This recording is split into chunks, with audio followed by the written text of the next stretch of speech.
So we're just going to go straight into the questions and answers. We're not going to ask them to give any other talk or speech beforehand. Is Shingi still around? Yep. Yes. Okay, he's going to join us later. Shingi!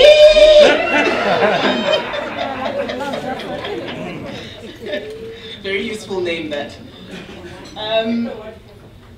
And also, during the tea break, Ferial, I was thinking about what you said, and I do need to state very proudly that I am a beneficiary of affirmative action. Yes. And I note how the other beneficiaries are clapping very slowly, very softly. Thank you, my fellow beneficiaries. All right. Do we have questions? What we'll do is we'll take 3 rounds of questions. You can just, I'm sure we've got a roving mic. Yes, we do. You can state your name for us and your company that you come from, and just tell us who the question is intended for. And the ladies and Shingi will all take notes, and we'll take 3 questions at a time and then get the answers and move on to the next round. All right, first question from the back. Hi, good morning. My name is Rihanna Rousseau from a company called Next Generation Consultants. It's not to anybody in particular, but in general, we live in a time of reputation crisis. You know, if it's not Vavi, it's one of the other politicians, even personal brands like Lance Armstrong. What do you do when your brand has been jeopardized? There's a conflict in values. I'm not talking about spin, I'm talking about how do you actually recover and deal with that kind of thing. Is there a way to recover from that? Thank you. Okay, that question around rebranding and repositioning yourself. We've noted that. Next question, please. The lady over here in the middle, Zinkita. Denise from Property 24, and this is for Ferial. If you were to give us 2 tips on how marginalized individuals can become visible, what will those be? All right, thank you very much. And we have one last one in this round. That lady, we've noted you, ma'am, for the next round. Hi, it's Millicent here from Shell. I just wanted to know, because in all your speeches, in personal branding, you know, I've been like asking myself, how do you then create a lasting brand, consistent value proposition about yourself, and also balancing that with a lasting legacy in the family front? Because I think before we are who we are in the world, you know, there's those people that we belong to back at home, like our kids. So, you know, and I'm thinking that in my aspirations of being somebody big in corporate, how do I then balance that with being a mother? Thank you. All right, thank you very much. I think let's take the first question on rebranding. Lebo or Donna, you can take it. Is this on? Hello? Yes. I think the idea about rebranding, as you said, it's real in terms of the reputation that people have. And brands do make mistakes often. I think the idea around how you recover from that is one that is lost in authenticity and being real, and being able to admit your mistakes quickly and not hiding away from it.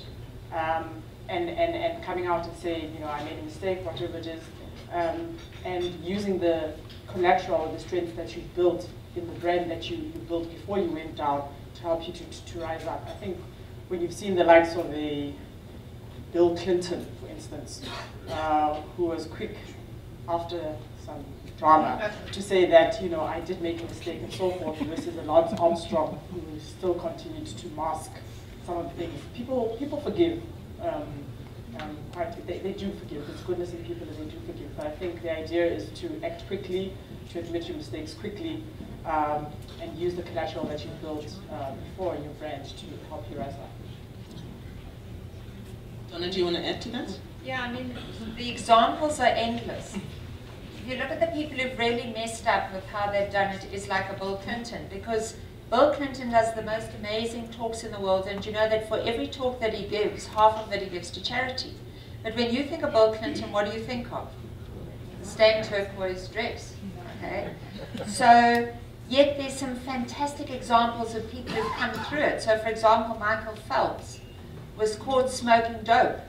The very next day, he went out and he said, "I apologize. I'm a role model to so many young people. This is wrong." Another one, DJ Fresh, was caught speeding. He took control of his personal brand. He went out onto all his social networks before it hit the newspapers. And he said, "I was wrong. I'm sorry." And the best thing is he turned it into a fantastic campaign where he raised awareness for speed and driving. So what Lebo says is absolutely right. Take control and move quickly. Okay, thank you very much, Ferial. The question around what 2 points would you recommend for people who want to be visible? In my experience, it's just to be visible, to stand up and say what you believe in, and to take a position of industry leadership, to not shy away from those. If that is your aim, to be a leader in your industry, is to take those positions, as well as to say your say, even if it's unpopular. Okay, the last question. I know that there are some women that take offense to being asked about balance between home and work, because they say this is a question that's not often asked to men. You know, you don't ask a man, how do you balance it all? The children and everything, because the assumption is it's not a man's role, it's actually a woman's role. But today, could we ask you, Dr. Shini, to also weigh in on this one, because the work-life balance is for all of us, and the ladies as well. I'll just kick off. For me, we are blessed with a daughter who's 17, turning 70. And who also would like to become a hotelier. So part of my work, and she's wanted to be this, and it's not probably because my direct influence, maybe indirect, but it has been more to do with taking her along some of the assignments. If this was happening in Zimbabwe, she would be in the audience. So we tend to spend a lot more time together. And the mother, my wife, normally would come along, and she did a lot of the kind of, you know, the stages that me as a man would struggle to handle at the age of 1, 2, 3. You know, if they want to feed, I can't provide that. But if they want to eat anything else, I could do that. So there is that balance, and also understanding my limitations, and not wanting to be the mother. My learning into it is not trying to be my daughter's mother again, but to be my daughter's father. There are things that kids look up to their fathers, and things they look up to their mothers. And we just have to distinguish, each kid is different, and not to stereotype the kid. So that's what I've learned to do. And also just the quality time, not the quantum of the time. So it's the biggest bang of the time. And so you can spend a whole day with your daughter, and it's a boring day, and they say, look, I don't want to spend time with you.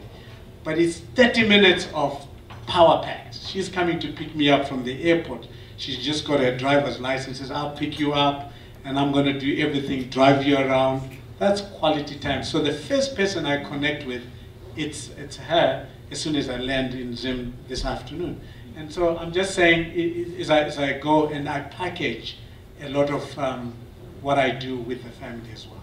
Okay, lovely. And Dudu, there's an idea there for the next seminar to talk about the fathers not wanting to take on the role of the mother, and just what the intricacies are there. You know, fathers must be fathers and mothers must be mothers. And maybe, perhaps, there's a biological way we can try and get you to assist with the feeding process when the need arises. But thank you so much, Dr. Shini. Anybody who would like to add on to that? This idea of balance, my approach came, I think a revelation came to me about 2-3 years ago when I was taking on a particularly hectic role. My mother bought me a book around the truth about life-work balance. And when I opened the book, the first sentence of the book says, there is no such thing as work-life balance. And that has freed me, because it doesn't exist. The idea that you can balance your life equally across the different areas of your life doesn't exist. So the sooner you realize that, the sooner it is. There is management, there is compromise, there is understanding if I'm here, I'm giving up this. And if you're conscious about that, you do it better. If I'm working hard, I'm giving up my family and my husband or whatever it is, then you know, then you're conscious about what you're doing. And I think if you get to that point, then you're not seeking this thing that you're never going to find, and it's not going to frustrate you. And I think the point that Shingi made around quality time is important, so that when you're there, you're there. When you're in a place, be there. Don't be everywhere else, because then you're frustrating yourself. You want to meet your children, it's the quality time, depth of what you're doing, rather than the quantity that you're spending. So from a woman, mother perspective, earlier this year I thought I was having a breakdown, because I was trying to do everything, be everything. The minute I started compartmentalizing and say, I can't do this, I need help to do that, or whatever it is, that frees you. So don't seek this gold coin, it doesn't exist. It doesn't. Okay, thank you. Thank you. So earlier this year I saw in The Guardian a couple of pieces that really influenced my life. It was a book written by a hospice nurse based on interviews with her patients. And she said the key finding out of that was not one of them said that they wished they'd spent more time working. Not one of them, and they had many things. I wish I'd spent more time with my family. I wish I'd spent more time with the things that give me joy. And that's been very instrumental to me, is to say, okay, what if I'm 80? What are the things that will have mattered for me? And now I'm quite religious about work-life balance. Totally agree. Sorry, just one comment. I remember reading once that you actually can't manage time. Time management is redundant. The only thing that you can manage is your energy. And the more you're able to manage your energy, the more you can achieve. And the way you manage energy for me is through ritual and habit. So I have habits that are in place each and every day of my life that are non-negotiable. I meditate every single day. I exercise every day. I sit with my family and have a dinner every single night is non-negotiable. I have half an hour strategic thinking every single morning. And I think when you start, and when I say ritual and habit, research says that if you focus on a ritual for 28 to 35 days or whatever, it becomes a habit. It becomes a way of life. So for me, my life is very driven by habit, and that's how I manage it. Very nice.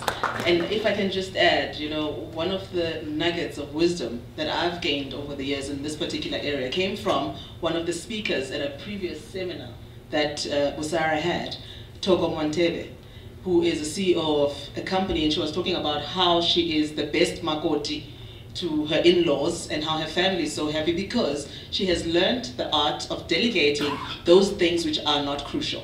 So if she's going to go and see her in-laws and she knows that she's got to be carrying scones and whatever, she doesn't have the time to be baking those scones. She goes via Mom Rose's place. Yes, Mom Rose knows there's a standing contract. In the boot, when she walks out of the boardroom, she puts on her little duke and whatever else that needs to happen, goes to Mom Rose's place, picks up the buckets, walks in there, and she is the best makoti. And I have used that in my life. That is the best thing.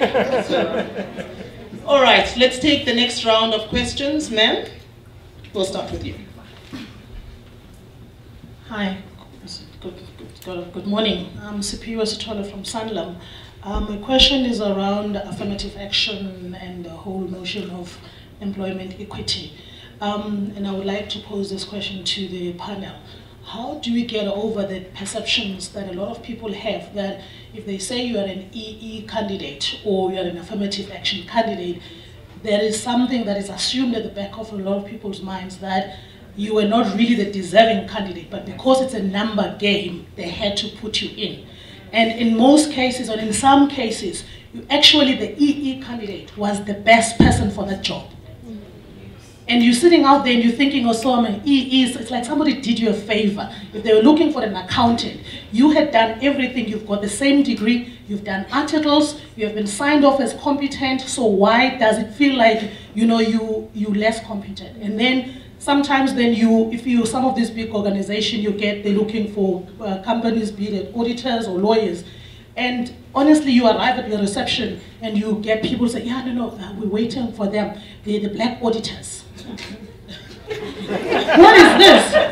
These are auditors, and they're going to do exactly what everybody else is going to do. Why is it so important that we actually have got to get to say, these are the black auditors, like they've got a different standard they'll be using to measure, the way you in the company does the work. And for me, I think it's to say, how are we going to be able to change this perception? Because honestly, I work for Sanlam, and somebody will say, Sipiwe, I said, I'm not an EE candidate. I didn't come here because of my blackness. They were looking for a person in marketing at the time, and I happened to be the right person. Okay, that's powerful. Let's take this lady in the front, please. Thank you. My question, I think, is for the rest of the panel. Sorry. This is, my name is Mpumi Kabinde. I'm an independent consultant. I'm working on my branding. My question is maybe for the rest of the panel. There's been a lot of literature around what you do in the first 90 days as a CEO, as a senior person, etc. in organizations. So from an efficiency, effectiveness perspective, what do you do? Do you fire deadwood? Do you do this? Do you do just so people exert your authority, etc.? So I guess the point is, there's a lot of literature around the power that you exercise, that you should use to show that you have arrived and you can change things, etc. But there is not much around personal branding. At an individual level, behind the CEO, what is the brand? Who is the person that is behind the CEO? And I'm asking a question around, is there room for such, or do you wear the shield and become the CEO and your brand should be around being the CEO, where your value or your worth or your value proposition is defined by what you do at an individual level and not what you stand for as an individual? Thank you very much. Last question in this round. At that table. I've noted you, ma'am, for the next round. I've also noted you, ma'am. Any gentlemen that want to ask questions, now would be a good time to raise your hand. Okay, thank you. The intimidation is so not intended. I've noted you, sir. Okay, thank you. I'm Nomvula Rakolote from the SACP CMP. I pause deliberately, not the SACP. It's a South African Council for Project and Construction Management Profession. We need to work on our brand, so we'll be calling on you. I think my question is almost related to say, how do you explore your personal brand without necessarily being associated with your position, education, or place of work? Because often what happens the moment you lose your position, you're down and out. I would make an example with ministers, for example.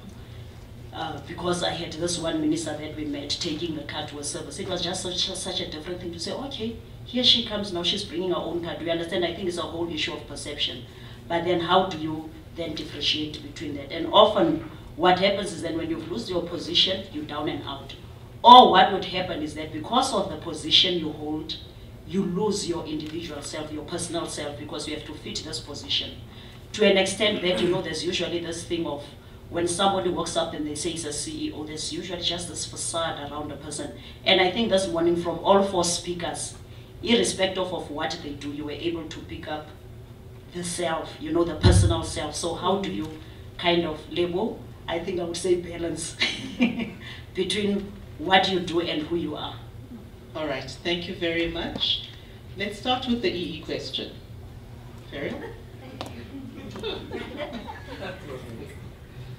Okay, so this is really hard for me to say, but I think I'm among the best in my crew of editors. And I'm a very proud affirmative action candidate. And I'm not going to let anybody make that policy any less grand than it is, because it's a make-right policy. And I think when we're forced into positions to say, I'm not an employment equity candidate, we're taking on somebody else's stigma and somebody else's sense of who we are, where we come from. So I have this debate with all my friends who say they're not. But unless we don't own it, that annual Employment Equity Commission report is not going to go anywhere unless successful competent professionals, don't be its stewards, don't be the face of it. And that's a realization I've come to after many years. Perhaps just to add on that, Ferial, and pose a challenge to you as a fellow media practitioner, do we as the media work hard enough to try and put a positive association to affirmative action appointments? Or do we work against the very thing you and I are trying to achieve, which is to say we are proudly affirmative action and we are good at what we do? I think there's a very powerful anti-affirmative action, anti-black economic empowerment narrative in our country, and cutting through that is hard work and it's everyday work. All right. On to the personal branding questions. Rachel? Yeah.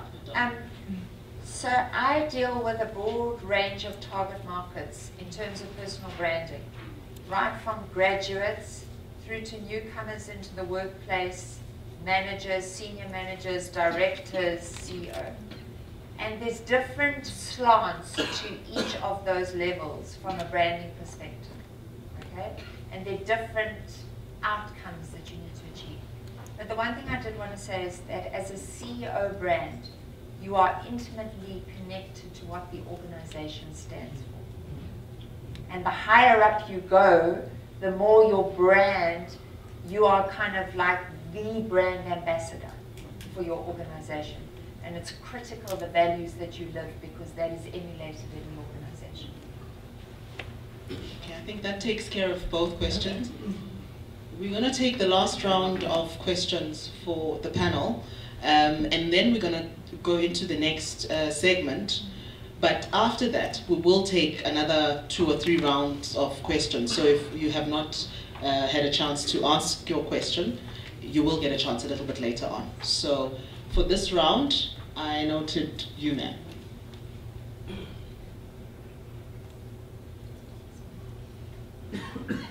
Hi, hello. Is it on? Yes. Sorry. I'm Marato, I'm from Marsh, and my question is directed towards Ferial. However, if the rest of the panel has an opinion, I'd appreciate it. Helen Ziller, a while back, introduced a new term or concept, and it was on a very high-level social platform, and it was spread by a number of celebrities and a number of common folk that had an opinion, and that was the concept of clever blacks. Now, you know, the way in which the whole situation was handled, I thought was quite poor. But we're now seeing articles in the newspaper where the ANC is now saying that they also want to target clever blacks and to have them within their organization. So if I could get your opinion, and possibly the opinion of the rest of the panel, on what do you think of the concept, and if it's something that has some sort of relevance, especially considering we're in 2013, where it's not about the color of your skin, but I mean, intelligence it's universal. Whether you're black, white, or colored, Indian, green, red, black, you're either intelligent or you aren't. So is that concept still relevant in 2013? Thank you very much. Yes, ma'am. Thank you very much. Good morning. My name is Anati Kanta. I work for the ARC, the Agricultural Research Council. I'm really appreciative of the input on personal brands from Lebu and Donna, and how it's come out, at least for me, in a very practical way in terms of how it works. I'm interested though, or curious to know, how a personal brand would relate to an organization, and particularly whether there is such a concept as collective personal brands. So for example, in an executive team, in an organization, would there be value in even defining what a collective personal brand would be, and how that would relate to the organization and the brand of the organization? Okay, thank you very much. Last question in this round. Yes, sir.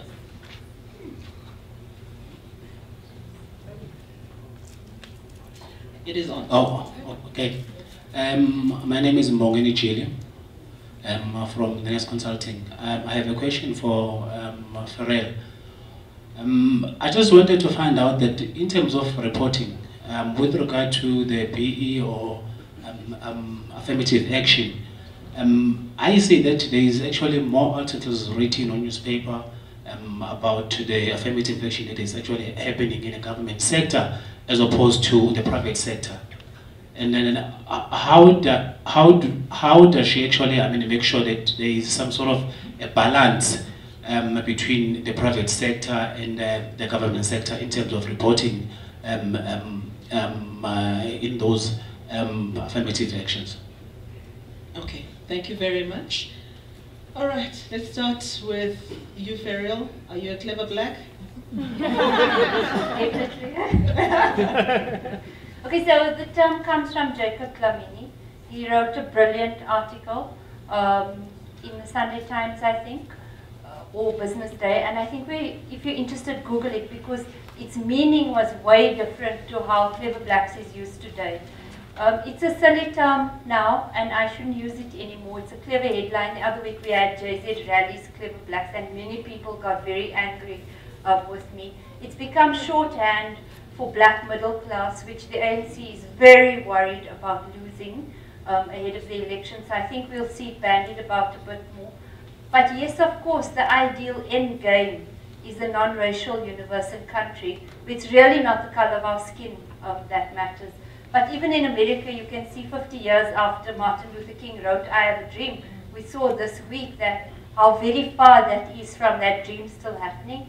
So unfortunately, I feel like it's still with us, these racial terms, for at least the next 20 to 25 years, until there's another generation, even after yours, who comes back. Dr. Shinga, I would love for you to weigh in on this one. Just how we can get, as a country, as individuals, past the point of just being categorized according to our race or races, but to actually be appreciated for what we bring at a mental level, at a skills level, and beyond. It's two-way, really. What our experiences in Zimbabwe has been is the gradual realization by those who had the economic fulcrums in the nation, and those were the minority, and I'm talking about the whites, realizing that they desperately need the blacks as partners more than just as a filling gap. So there's the realization of those who have those economic powers or economic strength in the previous apartheid era. And then those who are coming in, obviously not coming in as blacks, but in the new dispensation, to come in is not trying to prove a point.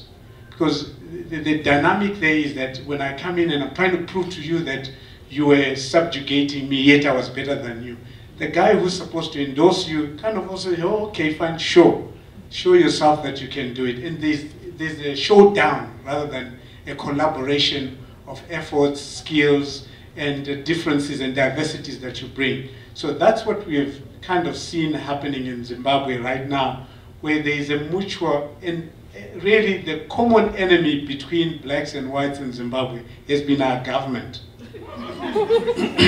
And not black and white. It hasn't been, it has been the statecraft. You know, the way things have been. That has been the common enemy. But between blacks and whites, there's that realization that we're on the same side. But maybe that's different here in South Africa. I'm not sure how that is panning out to be. Okay, thank you so much. The question around collective brands. I think the short answer around the collective brands is something that is probably rooted in what you call shared values. So you join an organization hopefully because you connect with or align with the values that they have, but certainly you stay longer because of that. And inherent in your own personal brand is the values that you have. It's your values, it's your attributes. And if you're going to be talking about an executive team, you're hoping that that executive team at the most has some sort of shared values. Interesting one. But the point is absolutely right. There needs to be alignment between personal, team, and organization. All right, that's all the questions we will take in this round. I hope we've covered everybody's questions. Thank you very much to the panelists, and I am aware that Ferial, you've got to go, and perhaps Dana as well. Yes, I did call you right this time, because I keep wanting to call you Rachel because of your surname. Thank you so much. The rest of the panelists will be around to take more questions a little bit later. So we're going to move straight into the next segment, and that is to invite, okay, I see Dudu's hand shooting up. So, if they need to leave, we need to give them our time. Okay, all right.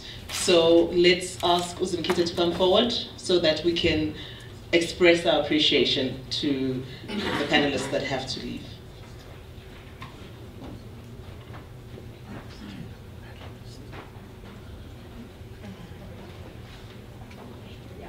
Yeah, will someone just thank them all? So my next.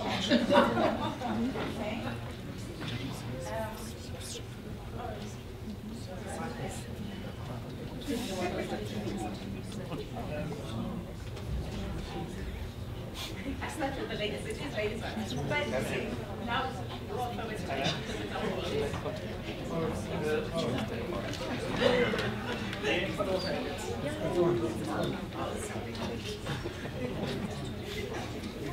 Hey, is it on? Oh, yeah. Okay. Can I still start with the man? Because it is our affirmative. We're affirming you now. It's our man. Thank you so much, Dr. Miaza. I think I met you in 2000 and... Oh, you remember? Oh. And yeah, there are people you meet, you forget, and there are people that stay with you. And you made an impact, and you've been traveling, and I've been listening to some of your... everything is jungle and animal, everything that's happening in the boardroom. So we share a lot of those conversations, and I enjoy them thoroughly. And I still hope I'll be able to write that book one day, because I keep on recording whenever he talks to me. I'll blackmail him one day with it. But yeah, thank you so much. It was such a valuable insight, and I hope some of the challenges you've gone through in Zimbabwe, we don't get to experience them. But thank you very much for the insights.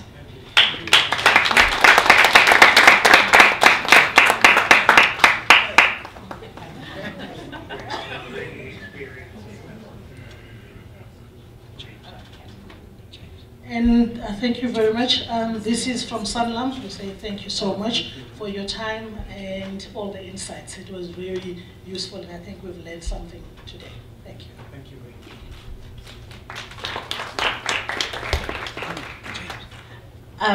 I would like to say thank you very much, Mrs. Vigo.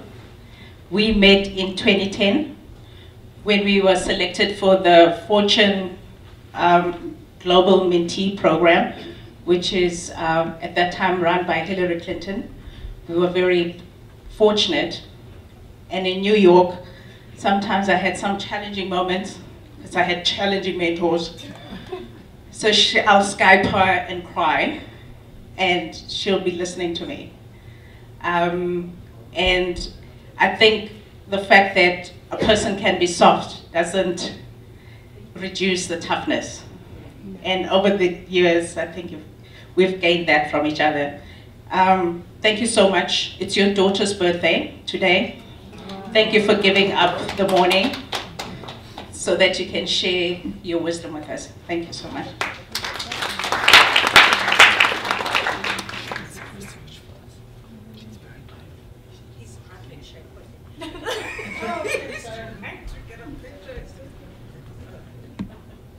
Thank you so much for your time. We really appreciate it from Sanlam. And we've also learned something. We've had as well the definition of the brand and how serious the brand is, and that it's not the responsibility of the marketing team, but of everybody else. And just one thing to add on what you said, that there's a saying we have in marketing that the brand is not the lipstick on a bulldog.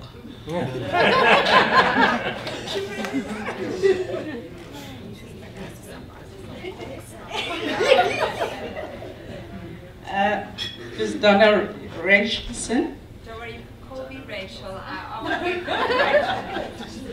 We did not meet until today. We have a mutual person, my marketing professor at Gibbs. And when I asked for the expert, your name came up. And I sent an email and you just said yes. the power of networks. Thank you so much. It's really been a different approach, and it's great that we have different perspectives. And we will be buying a new book. If you go to the website, her website, you will see her old book. So it's going to be worthwhile reading. Thank you so much.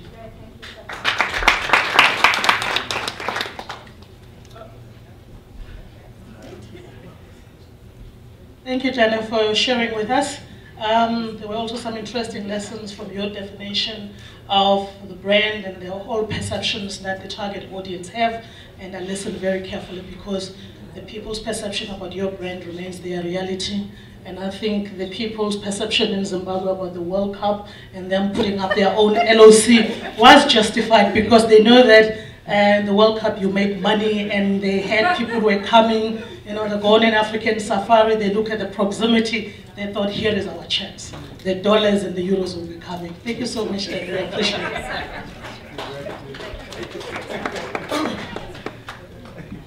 It's not the least.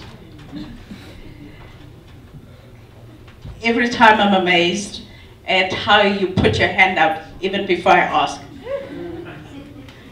And you inspired me with the topic, the marginalized excellent people, because remember that was not my original.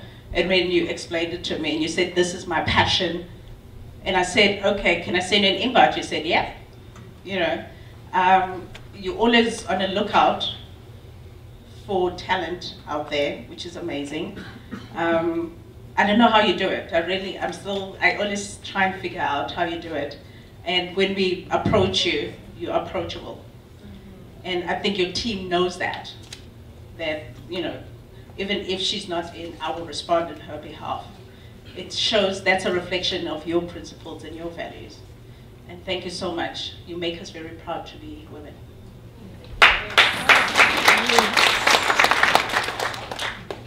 Thank you so much, Ferial, for all the fights that you take out there in the public domain and being so fearless and that you're still standing. It shows that you can't keep good people down. We read the stuff that you write and you're still out there. And I share your pain in the whole of the non-whites, and I also subscribe to the fact that I said no. When you say some other people are non-white, it's like you've put whiteness as the benchmark that everybody needs to aspire to. And that is just not so right. And I think we're all human beings, and we belong to the human race. And some great men said that the word race, as it applies to human being, has got no plural. Thank you.